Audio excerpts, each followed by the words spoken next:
Where the Deep Ones Are. Story by Kenneth Hite and pictures by Andy Hott.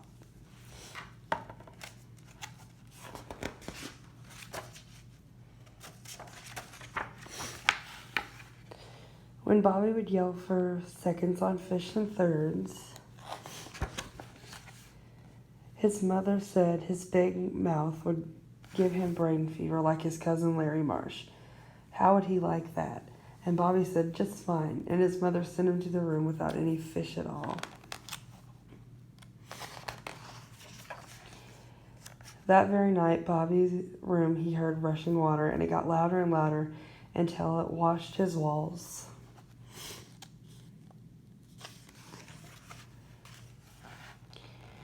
And a river ran right through his room, carrying an old boat barely dry just for Bobby.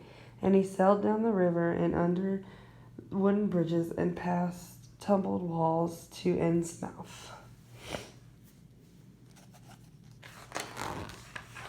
Innsmouth smelled a lot like fish, and it even had fish on the church.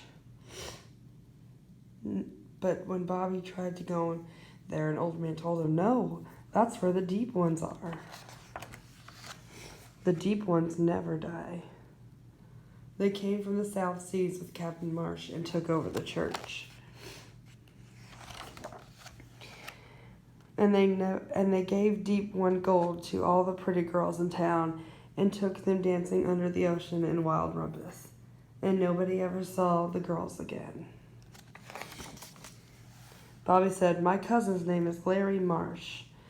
And after that, the old man got skirt and wouldn't talk to Bobby anymore.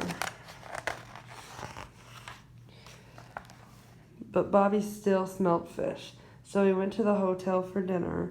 The bread was bad, and the soup was bad, even the water was bad. But there was plenty of fish. Bobby ate so much he got sleepy and slow, and then the Deep Ones came for him. The Deep Ones croaked their terrible croaks and smacked their terrible lips and rolled their terrible eyes and waved their terrible flippers. And Bobby ran out of the hotel through Elliott Street and down Bates Street and across Fall Street and even past Devil's Reef. And just when Bobby thought he was lost for good, he found the river. Bobby jumped in the old boat and sailed up the river and past tumbled walls and under wooden bridges and back into his very own room. But he was still hungry for fish, so Bobby thought he might go visit his cousin Larry Marsh and find another old boat. And then they would sail under the wooden bridges and past the tumbled walls and back into Innsmouth. And the Deep Ones would call him the most deep of all, and crown him with Deep One gold and make him king of all Deep Ones. He would dance with the pretty girls of Innsmouth under the ocean in a wild rumpus and never die.